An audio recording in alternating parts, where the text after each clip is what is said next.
우리 함께 하나님의 말씀 살펴보시겠습니다. 오늘 우리에게 주시는 말씀은 신약 성경 마태복음 28장 1절부터 15절까지의 말씀입니다.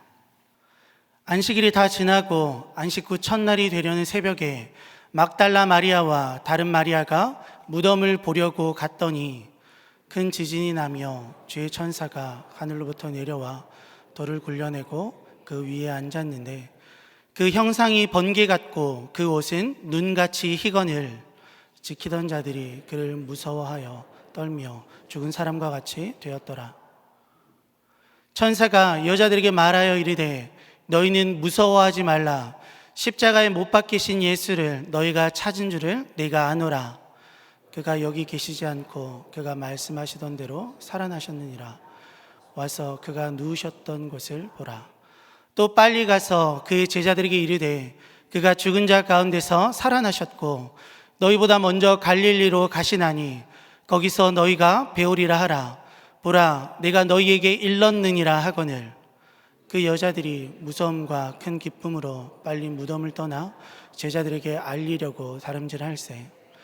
예수께서 그들을 만나 이르시되 평안하냐 하시거늘 여자들이 나아가 그 발을 붙들고 경배하니 이에 예수께서 이르시되 무서워하지 말라.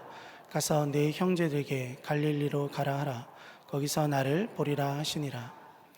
여자들이 갈 때 경비병 중 몇이 성에 들어가 모든 된 일을 대제사장들에게 알리니 그들이 장로들과 함께 모여 의논하고 군인들에게 돈을 많이 주며 이르되 너희는 말하기를 그의 제자들이 밤에 와서 우리가 잘 때 그를 도둑질하여 갔다 하라. 만일 이 말이 총독에게 들리면 우리가 권하여 너희로 근심하지 않게 하리라 하니. 함께 읽겠습니다. 군인들이 돈을 받고 가르치신 대로 하였으니 이 말이 오늘날까지 유대인 가운데 두루 퍼지니라. 아멘. 사랑하는 여러분, 오늘은 부활주일입니다. 우리 주님 다시 사셨습니다. 우리 주님의 부활과 더불어 이제는 어떤 죽은 자도 예수 그리스도 안에서 다시 살아나며 어떤 인생도, 어떤 넘어졌던 인생도, 죄와 사망 가운데 있던 인생이라 할지라도 우리 주님과 함께 다시 일어서는 힘을 얻게 되는 줄로 믿습니다. 이런 예수 그리스도의 부활의 능력이 여러분들의 가정에 함께 하시기를 축복합니다. 예수님의 부활에 대해서는 역사적으로 크게 두 종류의 증인이 있었습니다. 첫 번째 증인들은 부활을 직접 목격하고 그 목격한 것을 그대로 증언한 사람들이고, 두 번째 증인들은 부활을 목격한 사람들의 증언이 있지만 그것을 인정하지 아니하고 또 자기들의 목적과 계획에 따라서 자기들의 생각을 전한 왜곡한 사람들입니다. 율법에서는 법적으로 어떠한 일이, 사건이 분명한 효력을 발휘하려면 2명 이상의 증인이 필요하고 또 증인이 많으면 많을수록 그것은 사실일 수밖에 없습니다. 그런 점에서 예수님의 부활은 매우 견고한 사실 위에 서 있습니다만, 오늘 저와 여러분 이 시간을 통해서 오늘 부활주일을 맞이해서 오늘 역사적으로 있어왔던 이 두 종류의 증인이 누구이며 이들을 믿은 결과가 어떻게 되며 오늘 우리는 어떤 증인들을 따르는, 어떤 증언을 믿고 따르는 제자들로 있는가 하는 것을 확인하고 앞으로 우리는 누구의 증인이 되어야 될 것인가, 누구의 제자로 살아야 할 것인가 하는 것을 오늘 함께 확인하는 시간을 갖고자 합니다. 먼저 오늘 본문에는 1절부터 10절에 첫 번째 증인들이 나타납니다. 이 첫 번째 증인들은 부활을 목격하고 증언한 사람들입니다. 오늘 본문 1절을 보면 안식일이 다 지나고 안식 후 첫날이 되려는 새벽입니다. 그러니까 안식일이 지나고 안식 후 첫날, 주일입니다. 이 주일 새벽에 여성들이 무덤에 갔습니다. 오늘 본문에는 막달라 마리아와 다른 마리아가 나오는데 이 다른 마리아는 예수 그리스도의 어머니 마리아가 됩니다. 그리고 누가복음에 보면 살로메, 야고보와 요한의 어머니 살로메, 이렇게 세 명의 여인이 등장하는 것을 알 수 있습니다. 이 여인들이 무덤을 보려고 갔습니다. 그 이유는 예수님께서 너무나 갑작스럽게 십자가 달려 죽으시고 바로 그 다음이 명절 안식일이었기 때문에 큰 명절이었기 때문에 향품을 바르거나 할 시간이 없었습니다. 준비도 못했고, 그러니까 여성들이 정말 그 사랑하는 마음으로 자신들이 준비한 향품을 가지고 안식이 지나기를 기다렸다가 곧바로 새벽이 되자 무덤을 향해 달려간 것입니다. 그런데 놀라운 일이 일어났습니다. 2절 말씀을 보니까 큰 지진이 났습니다. 갑자기 큰 지진이 나며 주의 천사가 하늘로부터 내려왔는데 이 천사가 돌을 굴려내고 그 위에 앉았습니다. 정말 있을 수 없는 일이 일어난 것입니다. 이 천사의 모습이 3절을 보니까 그 형상이 번개 같고 그 옷은 눈같이 희고 놀라운 모습이 일어나고 지금 천사가 돌 위에 앉아 있습니다. 4절에 보니까 지키던 자들이 있었습니다. 여러분, 지금 무덤 앞에 어떤 사람들이 있습니까? 지키던 자들이 있습니다. 그리고 이 여인들이 있습니다. 여러분, 그 당시에 무덤을 지키든 혹은 특별히 정부에서 무엇인가를 요구해서 감옥을 지키든 지킬 때에는 사명이 일조로 해서 진행을 해서 지키게 됩니다. 그러니까 지키던 자들이 최소한 사명이 될 수 있습니다. 그리고 이 사명이 시간을 돌려서 서로가 맡은 시간만큼 하게 되면 이것이 밤새도록 4명이 4조에 따라서 움직일 수도 있습니다. 지금 어떤 로마의 아주 깊은 어떤 감옥이나 이런 것이 아니기 때문에 그 정도의 인원이 있을 거라고 생각되지는 않지만 그만큼 지금 바리새인들과 서기관들과 지금 이 대제사장들이 권력을 동원해서 이 경비를 서게 했기 때문에 많은 경비병들이 있을 거라고 하는 것을 예측할 수 있습니다. 그런데 이 지키던 자들이 그 현장에 있었습니다. 그를 무서워해서 떨며 죽은 사람같이 되어 있었습니다. 그때 천사가 이야기를 합니다. 5절에 보니까 천사가 여자들에게 말하여 이르되 너희는 무서워 말라. 십자가에 못 박히신 예수를 너희가 찾는 줄을 내가 아노라. 6절 같이 읽습니다. 그가 여기 계시지 않고 그가 말씀을 하시던 대로 살아나셨느니라. 와서 그가 누우셨던 곳을 보라. 지금 무서워 말라. 너희가 예수님 찾는 줄 안다. 예수님께서 이미 말씀하신 것처럼 부활하셨다. 그리고 못 믿겠으면 직접 와서 누우셨던 것을 보라. 이렇게 말합니다. 그리고 7절에 한 가지 더 말을 이야기합니다. 또 빨리 가서 그의 제자들에게 이르되 그가 죽은 자 가운데서 살아나셨고 너희보다 먼저 갈릴리로 가시나니 거기서 너희가 배우리라. 여러분, 천사가 전한 것은 여러 가지가 있습니다. 가장 먼저는 예수님 여기 계시지 않는다. 두 번째는 말씀하신 대로 살아나셨다. 믿어지지 않거든 누웠던 곳을 보라. 그리고 세 번째는 가서 제자들에게 전해라.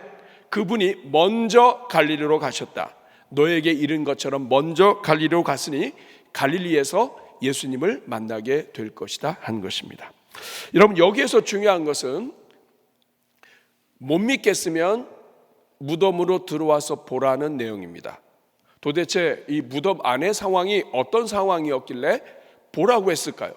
오늘 본문에는 여성들이 들어갔다가 나왔다 또 봤다가 이런 이야기에 대해서 구체적으로 있지는 않습니다만 천사가 말한 것을 통해서 잠시 들어왔다 나갔다 보았던 것을 우리가 느낄 수가 있고, 또 이 다음에 9절에서 여성들이 기쁨과 두려움을 가지고 달려간 것을 보면 이 여성들에게 확신이 있는 것을 볼 때 무엇인가를 본 것이죠. 여러분, 무덤 안의 상황이 어땠을까요? 요한복음 20장 6절에서 7절 말씀을 보면 이 여인들이 나중에 전파해서 베드로와 요한이 옵니다. 시몬 베드로는 따라와서 무덤에 들어가서 보았습니다. 무덤 안의 내용입니다. 세마포가 놓여 있습니다. 그리고 7절에 보니까 또 머리를 쌌던 수건이 있는데 이 수건이 세마포와 함께 있지 않고 수건은 딴 곳에 있는데 쌌던 대로 놓여 있더라. 여기서 이 말이 쌌던 대로, 이 말은 뭐냐면 원래 그 세마포 장례를 하면서 머리에 이 세마포를 쌌던 그대로 놓여 있더라, 이런 뜻입니다. 세 번역의 말씀을 보면 좀 더 느낌이 옵니다. 예수의 머리를 싸맸던 수건은 그 삼배와 함께 놓여 있지 않고 한 곳에 따로 개켜 있었다. 개켜 있었다고 하는 말이 무슨 뜻일까요? 영어 성경을 보면은 이것은 처음 쌌던 그대로 감겨 있었다, 이런 뜻입니다. 사랑하는 여러분, 천사가 이야기합니다. 들어와서 보라. 베드로도 나중에 봅니다. 여인들도 보았을 것입니다. 무엇을 보았습니까? 세마포가 그대로 있었습니다. 세마포가 그대로 있고, 그리고 머리를 쌌던 수건이 그대로 감겨져 있습니다. 마치 예수님이 계시다가 그 상태에서 나오신 것처럼 그대로 있는데 떨어져 있습니다. 여러분, 이 모습을 통해서 우리는 예수님의 시체를 누군가가 훔쳐갔다고 하는 부분에 대해서 믿지 못하는 사실이라고 하는 것을 우리가 깨닫게 됩니다. 가장 먼저 이 많은 사람들은 제자들이 훔쳐갔다라고 이야기를 했습니다. 여러분, 제자들은 지금 제정신이 아닙니다. 그들은 예수님이 겟세마네의 마지막 기도할 때도 그곳에서 자고 있었던 사람들입니다. 다 흩어져서 도망갔고, 베드로는 따라가다가 어려움을 당하고, 요한만 마리아와 함께, 예수님이 부탁하신 어머니와 함께 요한만 있었을 것이라고 추정되고 있습니다. 이들 중에 작전을 짜서 함께 모여서 시체를 훔쳐갈 수 있는 위인이 하나도 없습니다. 오히려 훔쳐갔다면 돈을 벌기 위한, 돈을 추구하는 도적들이 훔쳐갔을 가능성이 높습니다. 보통 무덤을 터는 도적들은 돈이 되는 것을 훔쳐갑니다. 그렇다면 훔쳐간다면 시체를 훔쳐가겠습니까? 옷을 훔쳐가겠습니까? 비싼 이 세마포, 이 옷을 훔쳐가야 되는데 옷 때문에 어쩔 수 없이 급하게 훔쳐간다면 시체까지 가져갈 수 있습니다. 그런데 도적이 훔쳐갔는데 옷은 그대로 있고 시체만 훔쳐갔다. 근데 그 세마포는 원래 그대로 있고 머리도 그대로 감겨 있는 대로 있다. 여러분, 도적들이 경비병이 있고 로마 군인들이 있는데 이 상태에서 훔쳐갈 때 여러분 제정신으로 막 단정하게 해놓고 그리고 감아놓고 이렇게 갑니까? 여러분, 도적이 여러분의 집에 들어와서 막 엉클어 놓고 다 해서 가지. 거기서 다 정리해놓고 쓰레기도 비우고 쓰레기 분리수거도 다 하고 저녁을 설거지도 안 하셨네요 하고선 설거지까지 다 해놓고 가는 도적들을 봤습니까? 이런 것을 보면 예수님의 시체를 누군가가 훔쳐갔다 하는 것은 말도 되지 않는 일인 것입니다. 설령 시체만 훔쳐갔다 할지라도 옷을 막 해서 가져가지 이걸 막 둘둘 감아서 정리하고 가지 못한다 이 말입니다. 8절이 힌트예요. 8절 보니까 그 여자들이 무서움과 큰 기쁨으로 무덤을 떠났다. 무덤에 있었습니다. 그런데 이 여자들에게는 무서움도 있었지만 감당할 수 없는 큰 기쁨이 있었습니다. 왜냐하면 천사의 소리를 들었고 그리고 이들이 원래 목적했던 향품 때문이라도 그래도 한번 들어가 봤을 거예요. 그리고 그 무덤 안에 있는 그 모습을 그대로 보면서 이거는 예수님이 부활하신 거예요. 그러면서 큰 기쁨으로 무덤을 떠나 제자들에게 말하려고 달려갔습니다. 그런데 이런 상황에서 한 번 더 은혜를 입습니다. 9절 말씀을 보니까 예수님께서 그 여인들을 만나 주셨습니다. 평안하냐 하시거늘 여자들이 나아가 그 발을 붙잡고 경배하니 10절 예수님의 말씀입니다. 같이 읽겠습니다. 이에 예수께서 이르시되 무서워하지 말라. 가서 내 형제들에게 갈릴리로 가라 하라. 거기서 나를 보리라. 천사를 통해서 전한 말씀이나 예수님이 전하신 말씀이 같습니다. 자, 여러분, 이 내용을 정리해 보면 이들의 이야기는 이 예수님을 만난 증인들의 직접 만난 증인들의 이야기는 여인들의 이야기로부터 시작이 됩니다. 여자들이 가장 먼저 목격했습니다. 여자들이 돌을 굴릴 힘이 없어서 염려하면서 갔습니다. 누가 좀 돌을 문을 열어줘야 될 텐데 그런데 지진이 나고 천사가 그 돌 위에 앉아있고 무덤의 문을 다 열어놓았습니다. 그리고 천사가 다 이 모든 사실을 알려주었습니다.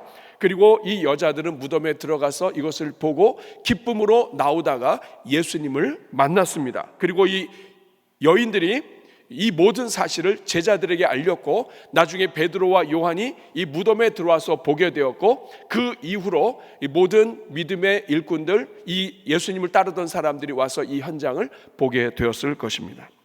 사랑하는 여러분, 당시 문화 속에서 증인의 자격으로 사용되지 않았던 사람들이 어린아이와 여인들이었습니다. 그런데 성경은 예수님을 만난 증인의 이야기를 진행하는데 여인들의 이야기로 먼저 시작합니다. 부활을 억지로 증명하려고 한다면 여인들의 이야기 다 빼버릴 겁니다.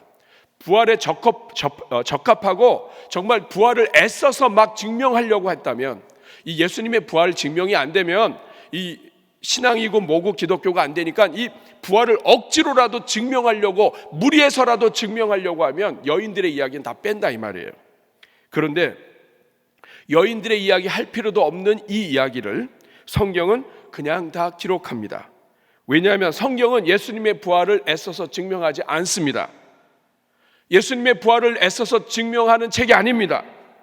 성경은 이미 예수님의 부활을 기정사실로 인정하고 있었던 이야기를 가감없이, 그 당시에 있었던 이야기를 그대로 기록한 책이 성경입니다. 사랑하는 여러분, 제자들은 어떤 목적을 위하여 돈을 받고 부활을 전한 일이 없습니다. 오히려 부활을 확인한 후에는 자기들의 돈을 들여서 복음을 전합니다. 자기의 물질과 자기의 시간과 자기의 재산을 다 들여서 하나님 나라의 복음을 증거합니다. 심지어는 자기가 매를 맞는 한이 있어도 복음을 전합니다. 심지어는 목숨을 걸고 전하다가 순교를 하게 됩니다. 여러분, 사람은 거짓을 위해서 목숨 버리지 않아요. 이렇게 해서 증거하며 세워진 것이 초대교회이고, 그리고 이 초대교회 위에, 신앙 위에 복음의 역사가 나타나서 온 땅에 흩어져서 오늘 우리에게까지 온 것이 바로 기독교이고 부활의 신앙입니다.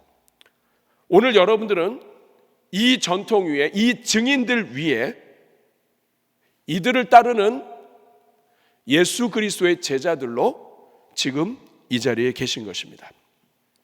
그런데 오늘 여러분, 두 번째로 오늘 본문 11절부터는 두 번째 증인이 나옵니다. 이들은 누구냐?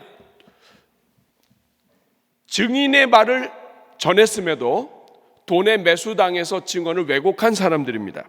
오늘 보면 11절을 보십시오.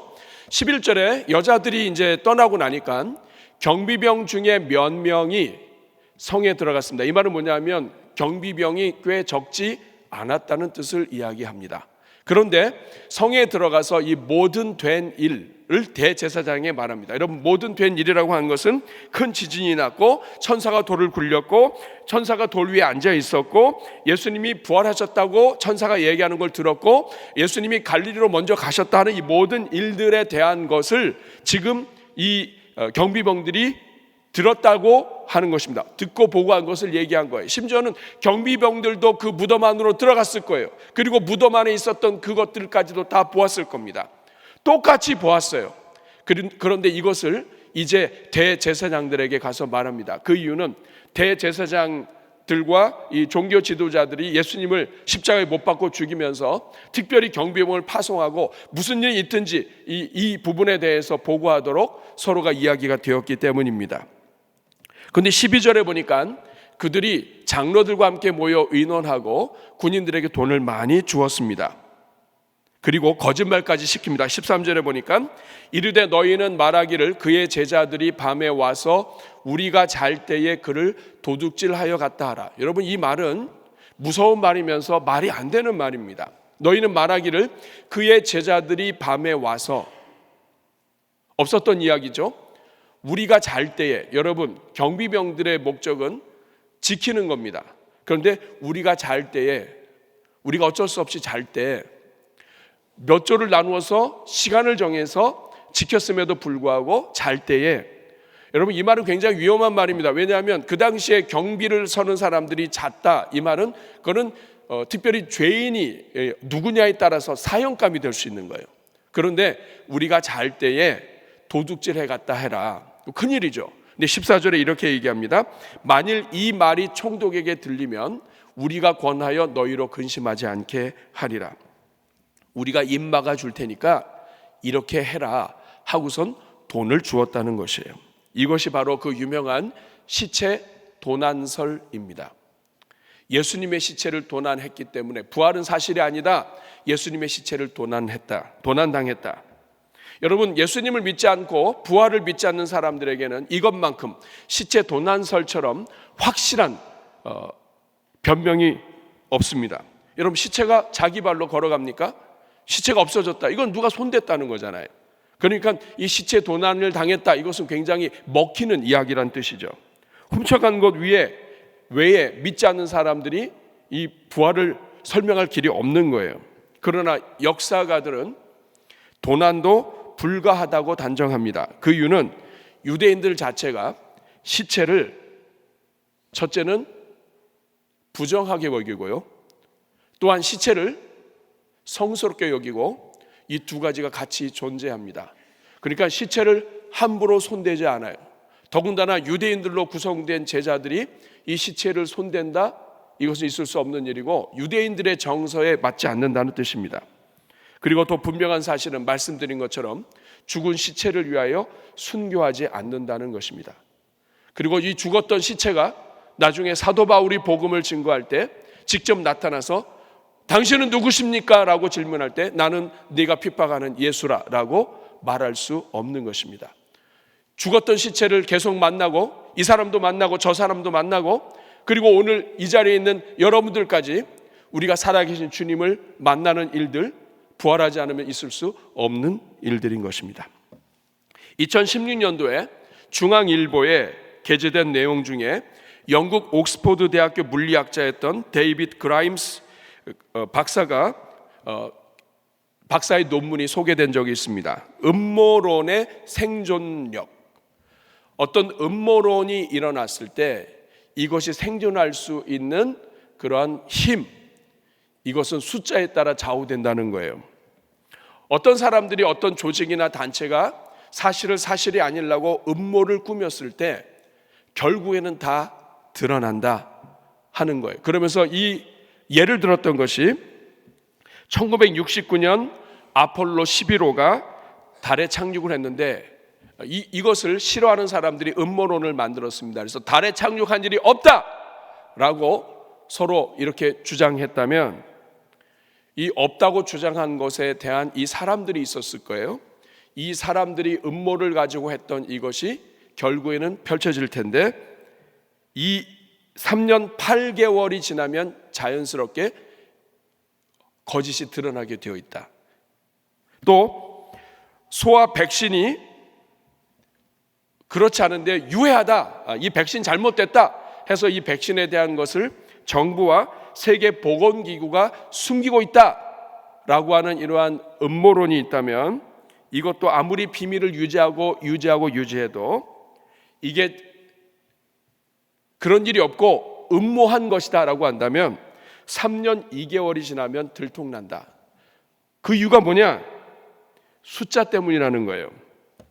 어떤 일에 관련된 사람이 2521명이 넘어가면 5년 이상 비밀이 유지될 수가 없다. 1000명 이내면 10년간은 비밀을 유지할 수 있다. 125명 이내가 되면 100년은 갈 수 있다. 사랑하는 여러분, 예수님의 부활이 누군가의 음모였다면 이 음모는 이렇게 오랜 시간을 거치면서 부활로 인정하지 못하게 만들었을 거예요. 예수님을 직접 목격한 사람들의 숫자가 500이 넘습니다. 이 증인의 숫자면 모든 어떤 법을 여기다 들이다 대도 예수님의 부활은 기정사실이 돼요. 반대로 오히려 돈을 주고 매수한 사건은 그대로 이 성경에 기록이 돼버립니다. 얼마 가지 않아서 바로 다 들통났다는 뜻이에요. 사랑하는 여러분, 오늘 15절 말씀 보십시오.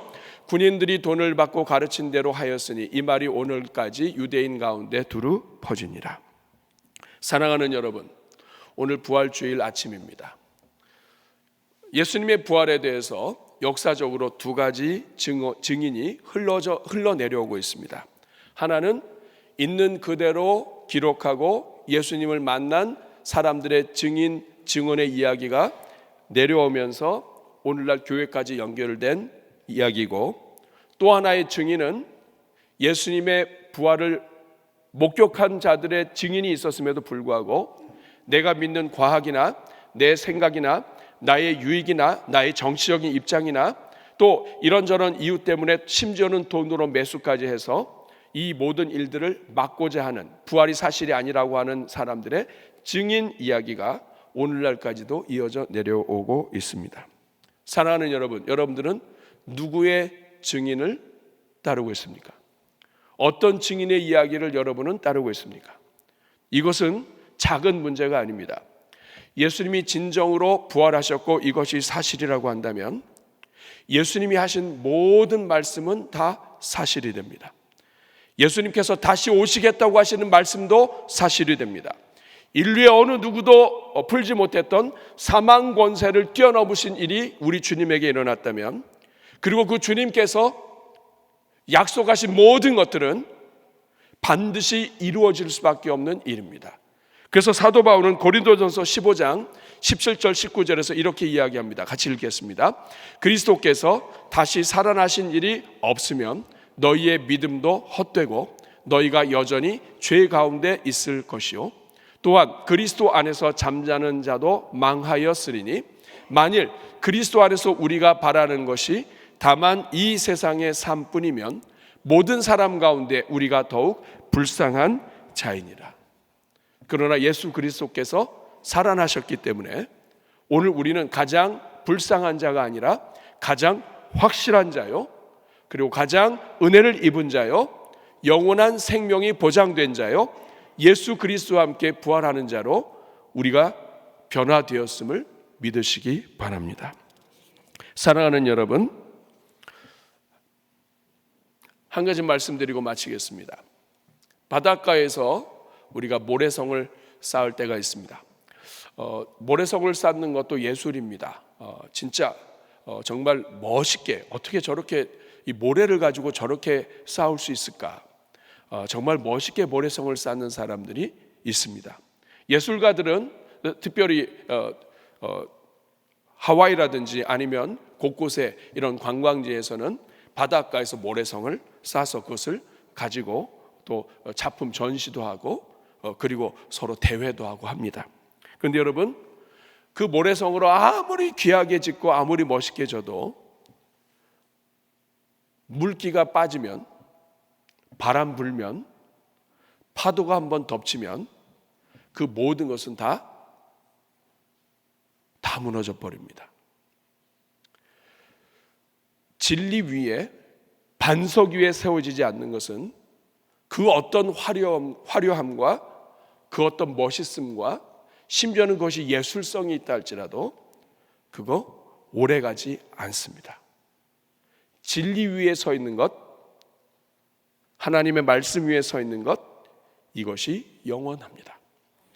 우리가 믿는 예수 그리스도의 부활은 성경을 통해서 알려주신 것뿐만 아니라 오늘날 부활을 반대하고자 하는, 부활이 역사적 사실이 아니라고 하는 것을 증명하려고 하는 수많은 사람들이 증명하지 못하고 인정할 수밖에 없는 일입니다. 심지어는 예수님의 이 부활만 무너뜨리면 기독교를 무너뜨릴 수 있다라고 달려들었던 리 스트로벨이라고 하는 시카고 트리뷴지의 기자는 자기 아내가 예수님을 믿는 것을 막기 위해서 과학적인 증거를 가지고 예수님의 부활을 거짓으로 증명하려고 하다가 그는 예수 그리스도의 부활을 믿는 성도가 됩니다. 그리고 그가 쓴 책이 예수 사건, 예수는 역사다라고 하는 책입니다. 사랑하는 여러분, 예수님은 부활하셨습니다. 그 예수님의 그 부활의 능력, 그리고 부활의 은혜, 이것은 역사적 사실 위에 든든히 서 있다는 것을 기억을 하고, 오늘도 여러분 이 부활주일에 우리를 살리시고 구원하신 그 주님의 은혜에 감사하면서 자신 있게 예수님은 살아나셨습니다. 한번 따라하겠습니다. 예수님은 살아나셨습니다. 예수님은 살아나셨습니다. 여기서 끝나는 게 아닙니다. 그렇기 때문에 나도 살아납니다. 다시 한번 하겠습니다. 나도 일어섭니다. 살아납니다. 다시 일어납니다. 우리를 다시 일으키시는 부활의 능력이 여러분들과 함께 하시기를 축복합니다. 기도하겠습니다. 자비로우신 아버지 하나님 감사합니다. 오늘 부활주일을 맞이해서 예수님의 부활이 얼마나 든든한 역사적인 증언, 사실을 위해 서 있는지를 함께 나누었습니다. 하나님 아버지, 오늘 이 자리에 있는 주의 종들 한 사람도 빠짐없이 예수님의 부활을 그대로 믿고 예수님이 정말 부활하셨다면, 예수님이 정말 살아나셨다면, 사망고사를 깨뜨리셨다면, 예수님만 붙잡으면 우리의 모든 영원한 생명까지도 다 연결된다고 하는 것을 확신하게 하시고 이제부터는 주님만 기뻐하는 주의 종들 다 되게 해 주옵소서. 예수님의 이름으로 축복하며 기도하옵나이다. 아멘.